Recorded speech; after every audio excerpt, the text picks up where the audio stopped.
Alabama woman Beverly Young Nelson claimed Monday that Judge Roy Moore sexually assaulted her when she was a 16-year-old waitress 40 years ago, telling her story at a New York City press conference held by high-profile liberal attorney Gloria Allred.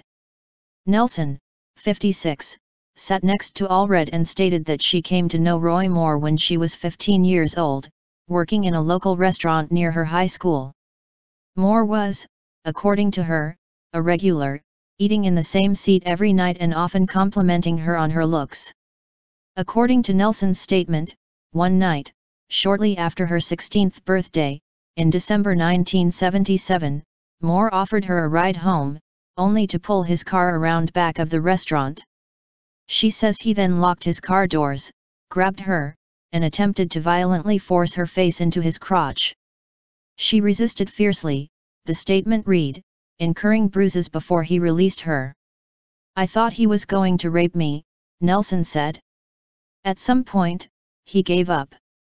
Nelson claims Moore told her, "You are just a child and I am the district attorney of Etowah County, if you tell anyone, no one will believe you," and then let her out of the car. According to Allred, Nelson's sister told her law firm that Beverly related the story to her while still a teenager, that her mother heard of the alleged assault a few years ago, and her husband of 13 years discussed the matter with his wife before they were married. Nelson produced a high school yearbook which she says is signed by Moore. "To a sweeter, more beautiful girl I could not say Merry Christmas," the inscription reads. The note is signed Roy Moore, D.A., and includes the date and venue of their purported interaction. Allred claimed Nelson did not come forward over the last 4 decades because she feared Mr. Moore and the power he had. Nelson is, according to Allred, a Trump-supporting Republican who came to her for representation, not the other way around. Allred is demanding that the Senate Judiciary Committee hold a hearing where Nelson would testify under oath, as the statute of limitation has long since run on these allegations. Nelson's claims come after another woman, Lee Korfman, told The Washington Post that Moore tried to push her hand toward his crotch after driving her up to his home when she was 14 years old. The Moore campaign preemptively responded to the allegations, issuing a statement shortly before the press conference. Campaign chairman Bill Armistead called Allred a sensationalist lawyer and wrote, "Gloria Allred is a sensationalist leading a witch hunt, and she is only around to create a spectacle."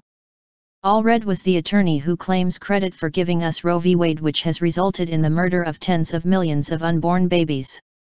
"We've said this before and we'll say it again, Judge Moore is an innocent man and has never had any sexual misconduct with anyone. This is a witch hunt against a man who has had an impeccable career for over 30 years and has always been known as a man of high character. Let it be understood, the truth will come forward. We will pursue all legal options against these false claims and Judge Moore will be vindicated." A prominent plaintiff's attorney and proponent left-wing social causes for decades, Allred also pursued a lawsuit against then-presidential candidate Donald Trump, representing 3 women who claimed last year that he sexually assaulted them. Around the same time the suit was filed, Allred was also serving as a delegate for Hillary Clinton at the Democratic National Convention.